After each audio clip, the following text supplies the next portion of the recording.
দুটি চোখ আছে বলে এই সুন্দর পৃথিবী দেখতে পাই। চোখ দুটি না থাকলে পৃথিবী অন্ধকার।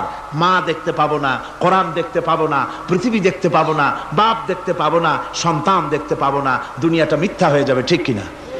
ছোট্ট চোখ, 1 থেকে 1.5 ইঞ্চির ভিতরে এত সুন্দর দুটি ক্যামেরা, যে ক্যামেরা দিয়া দুনিয়ার সব কিছুকে ক্যাচ করা যায়, সব ক্যাচ করা যায়। বলুন তো, এমন একটা বাক্স আপনারা কেউ বানায় দিতে পারবে যে বাক্সের ভিতরে হাতি, ঘোড়া, বাঘ, ভল্লুক, ময়না, টিয়া, পাহাড়, পর্বত, নদ নদী, কীট পতঙ্গ, তরু লতা, গাছপালা, গোষ্ঠী শুদ্ধা ধরবে, আরো খানিকটা জায়গা বাকি থাকবে, এরকম একটা বাক্স কেউ বানায় দিতে পারবে?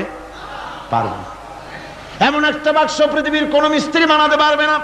কিন্তু আল্লাহ রাব্বুল আলামিন আপনার আমার কপালের নিচে 1 থেকে 1.5 ইঞ্চির ভিতরে এমন 2টা ফিল্ম বক্স তৈরি করে দিয়েছেন, যা দিয়ে তাকাবেন আপনি কোটি কোটি মানুষ দেখবেন, পাহাড় দেখবেন, সমুদ্র দেখবেন, সূর্য দেখবেন, চন্দ্র দেখবেন। এত